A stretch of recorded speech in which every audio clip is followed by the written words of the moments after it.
दोस्तों नमस्कार। माँ भारती हिंदी मंच यूट्यूब चैनल पे आपका हार्दिक स्वागत और अभिनंदन। दोस्तों एचटेट और रीट पीवाईक्यू सीरीज़ में आज आपके सामने ये रीट 2022 का पेपर हम हल करेंगे। तो बड़े ही शानदार प्रश्न इसमें दे रखे हैं। तो देखिए, पहला प्रश्न हमारे सामने है कि कौन सा वर्ण ओष्ठ्य नहीं है।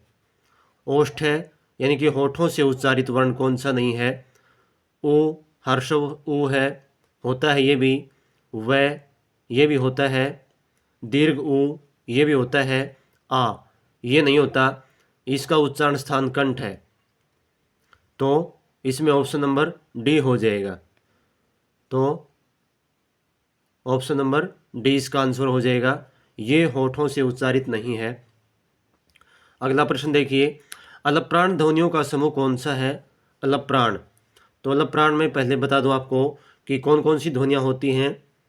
जैसे हर वर्ग की प्रथम, तृतीय और पंचम, ये जो ध्वनियाँ होती हैं यानी कि ये जो वर्ण होते हैं वो अलप्राण होते हैं। और अलप्राण आप सभी जानते ही होंगे कि कौन से होते हैं, कि जिनके बोलने में कम स्वरतंत्रियों का कम दबाव पड़े। जैसे ये देखो, पहला ऑप्शन क्या है, क, इसमें कम दबाव पड़ा है। एक बोले हम ख, ख से जो है ना ज़्यादा फोर्स, ज़्यादा दबाव पड़ता है।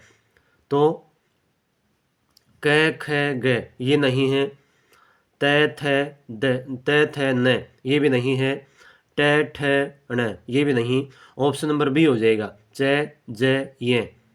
मैंने बताया था कि प्रथम, तृतीय और पंचम वर्ण जो होते हैं, पंचम ध्वनियाँ जो होती हैं ये, वो होती है अलप्राण ध्वनि।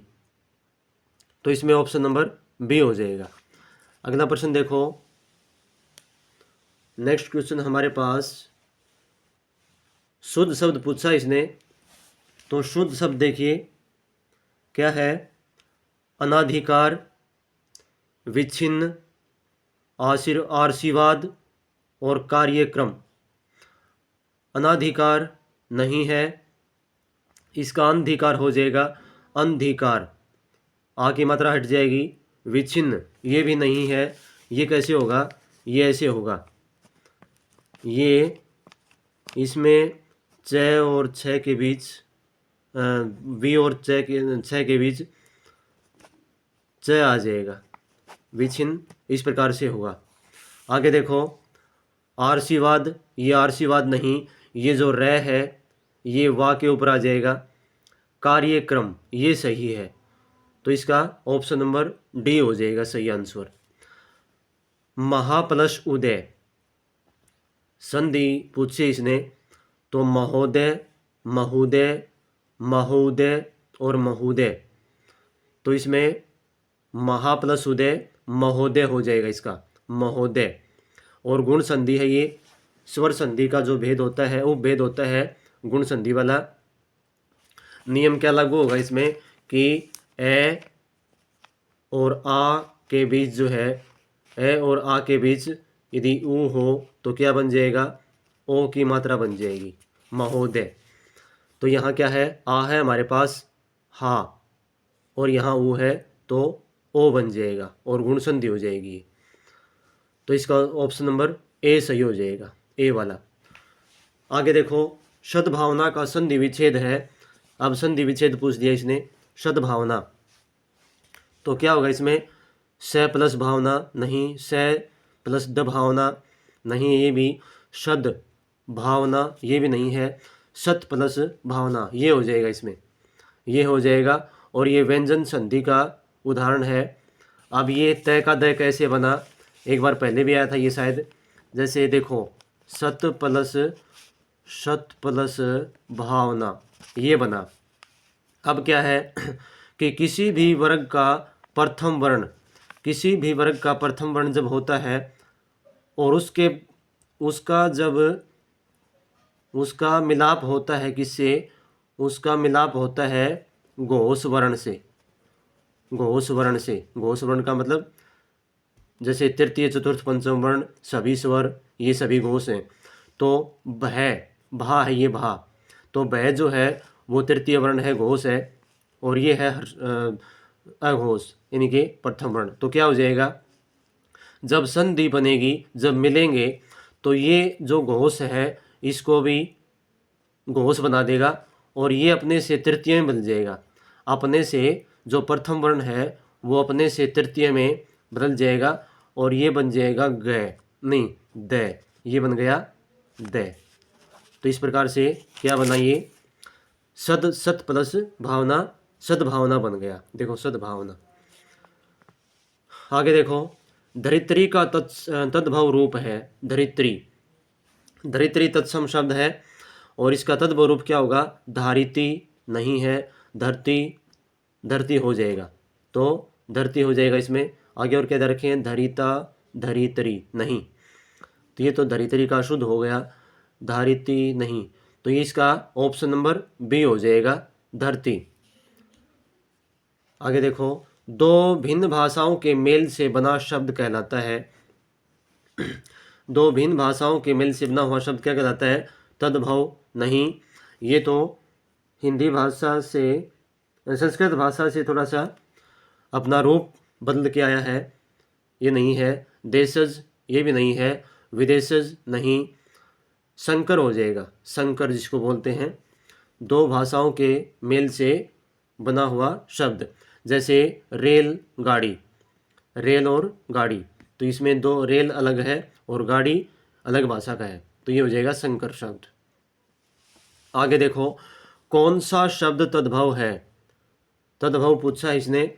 रुक्ष तत्सम है, वृक्ष ये भी तत्सम है, पल्लव तत्सम है ये भी, खजूर ये तद्भव है, ये तद्भव है और इसका तत्सम क्या हो जाएगा, इसका तत्सम हो जाएगा खरजूर, इसका तत्सम ये हो जाएगा खरजूर, ये वाला।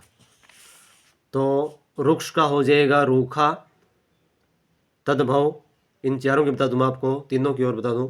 वृक्ष का पेड़ हो जाएगा, पल्लव का हो जाएगा पल्ला, खजूर शब्द जो है तद्भव है और इसका तत्सम खरजूर हो जाएगा।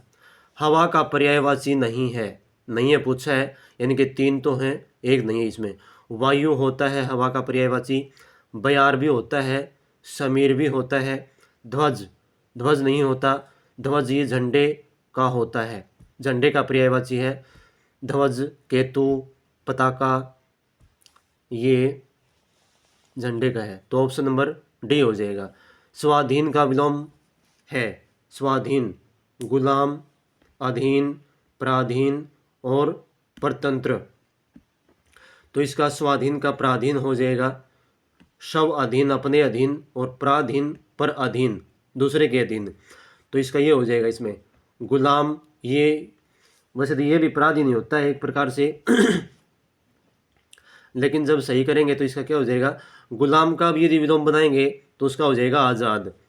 अधीन, ये अधीन भी किसी दूसरे के होता है। परतंत्र का क्या बनाएंगे, स्वतंत्र, इसका हो जाएगा स्वतंत्र, तो इसका ऑप्शन नंबर सी हो जाएगा। भक्ति का अर्थ नहीं है सेवा, पूजा, श्रद्धा, कविता, तो इसका क्या हो जाएगा, भक्ति का अर्थ कविता, ये हो जाएगा। सेवा, पूजा, श्रद्धा ये होती हैं सभी, कविता इसमें हो जाएगा, ये इसका ऑप्शन नंबर ये सही है। आगे देखो, संज्ञा का प्रकार नहीं है, तो संज्ञा का प्रकार कौन सा नहीं है, व्यक्तिवाचक भी होती है, जातिवाचक भी होती है, देशवाचक ये कहाँ से है, ये नहीं है, और भाववाचक, तो ऑप्शन नंबर सी हो जाएगा, ये आपको सभी को ही पता है, ऑप्शन नंबर सी। किस समूह में सभी सर्वनाम प्रश्नवाचक हैं, यानी कि ऐसे कौन से हैं जिसमें कि सभी प्रश्नवाचक सर्वनाम के अंतर्गत आते हैं, तो देखो कौन, क्या, किसने, कौन भी प्रश्नवाचक सर्वनाम है, क्या यहाँ भी प्रश्नवाचक सर्वनाम है, और किसने ये भी प्रश्नवाचक सर्वनाम है। जो, कोई, वह नहीं, जिनका, जो, किनका ये भी नहीं है, जिन्होंने, उन पर, उसको ये, तो इसका ऑप्शन नंबर ए हो जाएगा सही, ऑप्शन नंबर ए सही हो जाएगा, इसमें तीनों प्रश्नवाचक सर्वनाम हो जाएंगे। पुस्तक से कौन सा विशेषण बनेगा? तो पुस्तक से बनेगा कौन सा? पुस्तकालय। ये नहीं होता। पुस्तकालय तो जो है क्या होता है, आप सभी को पता है, लाइब्रेरी, पुस्तकें रखने की जगह। पुस्तकें ये बहुवचन बना दिया, पुस्तकीय ये हो जाएगा, पुस्तक से संबंधित पुस्तकीय ये हो जाएगा पुस्तकों, ये फिर ये भी बहुवचन के रूप में बना दिया इसने। अगला है, वाक्य में प्रयुक्त शब्द को क्या कहते हैं? वाक्य में प्रयुक्त शब्द को क्या कहते हैं? तो ये क्या होता है? लिपि नहीं होता, पद। पद होता है ये। शब्द और पद में अंतर क्या है? तो इसमें अंतर ये है कि शब्द जो है वो तो वाक्य से बाहर रहती हुई एक स्वतंत्र इकाई है, और जब शब्द व्याकरणिक इकाइयों में बंद कर जब वाक्य में प्रयुक्त होता है तब वह पद कहलाता है। तो इसका ऑप्शन नंबर बी हो जाएगा। शब्दांश, शब्द का अंश होता है ये, भाषा ये नहीं होती। तो इसका ऑप्शन नंबर बी हो जाएगा। अगला देखिए, आगे है प्रश्न कौन सा? खालिस्तान बोलो कोई सुन लेगा। तो जोर से, गाकर, चीख कर, धीरे। तो सभी को ही पता है, इतना आसान सा प्रश्न है। तो धीरे बोलो कोई सुन लेगा। अब धीरे बोलो ये पूछ ले कि ये क्या है, व्याकरणिक इकाई में क्या है ये? तो धीरे बोलो ये हो जाएगा क्रिया विशेषण। बोलो क्या है? क्रिया है, और धीरे इसकी विशेषता बता दी।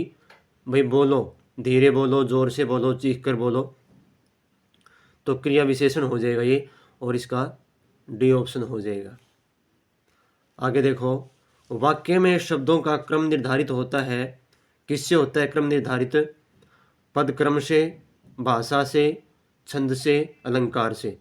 तो शब्दों का क्रम क्या होता है? जैसे पहले कर्ता आता है, फिर कर्म आएगा, और फिर क्रिया आएगी, ऐसे। तो ये पद क्रम से होता है इसका, पद क्रम। पद क्रम का मतलब पद और शब्द जो बताए थे अभी, पदों के क्रम से। अगला देखो, शुद्ध वाक्य कौन सा है? दरअसल में वह उससे प्रेम करता है। दरअसल में गलत, दरअसल के साथ में नहीं आता। दरअसल वह उससे प्रेम करता है, ये इसका शुद्ध वाक्य हो जाएगा। में हट जाएगा, यदि इसको शुद्ध बनाना है तो में को हटाना पड़ेगा। डाकू के पैरों में हथकड़ियां हैं, ये भी गलत हो जाएगा, हथकड़ियां नहीं आएगा। इसको शुद्ध करने के लिए क्या करना पड़ेगा इस वाक्य को? या तो यहाँ हम ऐसे करेंगे कि डाकू के पैरों में बेड़ियां हैं। हथकड़ियां हाथ के लिए उपयुक्त होती हैं, प्रयोग में ला जाती हैं ये, और इसको रखना है तो फिर यहाँ करना पड़ेगा कि डाकू के हाथों में हथकड़ियां हैं, ये भी गलत है। यह ऐतिहासिक घटना है, ये सही हो जाएगा। यह ऐतिहासिक घटना है, ये भी कई बार पूछा जाता है, यहाँ आई की जगह ए दे देते हैं कई बार इसको गलत करने के लिए, तो ये सही हो जाएगा इसमें। आगे देखते हैं, आपका भवदीय, ये भी गलत है, क्योंकि आपका और भवदीय ये दोनों ही एक दूसरे के पर्याय हैं। तो यहाँ आपका लिख आएगा या फिर भवदीय आएगा, भवदीय ही आपका होता है। तो इसमें ऑप्शन नंबर सी सही हो जाएगा। आगे देखो, योजक चिन्ह है। योजक चिन्ह का मतलब दो को जोड़ने वाला, तो इसमें ये यही हो जाएगा बी। ये क्या है? ये तो अलफ विराम है, ये विसर्ग हैं, और ये है अर्ध विराम यानी कि बिंदु और नीचे कोमा। तो इसमें योजक चिन्ह क्या है? ये हो जाएगा, जिसको डैश बोलते हैं। लाघव चिन्ह का प्रयोग होता है उदाहरण के लिए, बड़े अंश का संक्षिप्त रूप लिखने के लिए, त्रुटि सुधार के लिए, अभिवादन के लिए। अभिवादन के लिए इसके लिए कोई विशेष विराम चिन्ह नहीं होता। उदाहरण के लिए ये नहीं होता। अवतरण, उदाहरण वो तो ये चिन्ह होते हैं इस प्रकार से जो किसी की बात, कही गई बात के ऊपर लगते हैं। बड़े अंश का संक्षिप्त रूप लिखने के लिए ये आ जाएगा लाघव चिन्ह, और इसका क्या होता है? ये इस प्रकार से एक सर्कल होता है छोटा सा ऐसे। तो त्रुटि सुधार के लिए तो ये तो इसको बोलते हैं हंस पद, या इस प्रकार से होता है ये चिन्ह, ये वाला, ये भी नहीं है, तो इसका ऑप्शन नंबर बी हो जाएगा। अगला प्रश्न है गड़े मुर्दे उखाड़ना का अभिप्राय क्या है। गड़े मुर्दे उखाड़ना व्यर्थ श्रम करना नहीं है। कब्रिस्तान में शरारत करना, ये तो वैसे ही दे दिया इसने। अंतिम संस्कार करना नहीं। पुरानी बातों को दोहराना, पुरानी बातों को दोहराना, पुरानी बातों को जो है बीती हुई बातों को का बखान करना, ये क्या है, गड़े मुर्दे उखाड़ना। इसका ऑप्शन नंबर डी सही हो जाएगा। खालिस्तान। अगला प्रश्न है किसी के सामने मेरी आदत नहीं है। खालिस्तान, तो किसी के सामने खालिस्तान, तो इसमें क्या हो जाएगा, हाथ फैलाना, अंगारों पर पैर रखना, नाकों चने चबाना, पत्थर की लकीर खींचना। तो इसमें ऑप्शन नंबर ए हो जाएगा सही। किसी के सामने हाथ फैलाना मेरी आदत नहीं है। हाथ फैलाना मतलब मांगना, तो ऑप्शन नंबर ए सही हो जाएगा। अगला प्रश्न देखो, भीगी बिल्ली होना का क्या अभिप्राय है। भीग जाना, बिल्ली की आवाज़ निकालना, डर जाना, सर्दी लगना। तो ये तो आसान सा ही है, शुरू से ही जो है सुनते आ रहे हैं इस पर इसको कि भीगी बिल्ली बन गया। डर जाना, ऑप्शन नंबर डी सही हो जाएगा इसका, ऑप्शन नंबर डी। अगला देखो, अगला क्या है कौन सा मुहावरा नहीं है। लाल पीला होना मुहावरा है। सब्जबाज दिखाना, ये भी है मुहावरा। पीला मुंह करना, पीला मुंह करना क्या होता है, काला मुंह करना तो होता है, ये ही नहीं है शायद। अगला देखते हैं, हरा ही हरा सूझना, ये भी मुहावरा है। तो इसका जो ऑप्शन नंबर सी है ये गलत हो जाएगा। इसकी जगह काला मुंह करना है आता है, ये बदनाम करना। लाल पीला होना तो गुस्से में होना। बाग दिखाना, ये जो है ना झूठे वायदे करना, इस प्रकार से ये हो जाएगा इसका। हरा ही हरा सूझना, चारों ओर अपनी ही सफलता दिखाई देना, ये हो जाएगा इसका। तो इसका ऑप्शन नंबर सी ये गलत है, इसमें ये हो जाएगा इसका आंसर। अगला प्रश्न देखिए, नौकरी चाहने के लिए लिखा जाएगा। नौकरी चाहने के लिए क्या लिखा जाएगा, ये जो ना पत्र से पूछ दिया। परिपत्र नहीं होता, परिपत्र तो क्या होता है, जब एक कार्यालय द्वारा बहुत से कार्यालयों में या किसी विभाग द्वारा बहुत से कार्यालयों में भेजा जाने वाला जो होता है उसको बोलेंगे परिपत्र। ज्ञापन ये भी नहीं होता, ज्ञापन भी। आवेदन पत्र होता है ये, आवेदन पत्र। एप्लीकेशन जिसको बोलते हैं ना, एप्लीकेशन, तो ये आवेदन पत्र जो होता है वो नौकरी चाहने के लिए लिखा जाता है। विज्ञापन ये नहीं होता, ये तो किसी जो है सरकारी नौकरी के लिए एक जनमानस में सूचना पहुंचाने के लिए जो होता है निकाला जाता है, जिसको बोलते हैं एडवर्टाइजमेंट, वो होता है ये विज्ञापन। तो इसका ऑप्शन नंबर सी सही हो जाएगा। तो दोस्तों ये थी आज की क्लास, बड़े ही शानदार प्रश्न थे। जल्द ही मिलते हैं अगले किसी टॉपिक के साथ। जो साथी नए जुड़े हुए हैं, जिन्होंने चैनल को सब्सक्राइब नहीं किया, वो सब्सक्राइब कर लें, अपने साथियों को शेयर करें।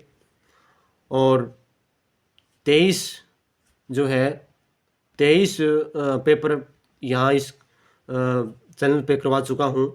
वो कुछ एक स्टेट के हैं, कुछ एक रीट के हैं।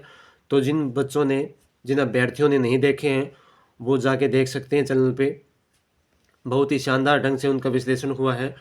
यहाँ जो है एक प्रश्न में आपके 2-2, 3-3, कम से कम 2 प्रश्न तो तैयार हो रहे हैं यहाँ पे। तो मिलते हैं जल्द ही किसी नए टॉपिक के साथ। धन्यवाद। जय हिंद, जय भारत।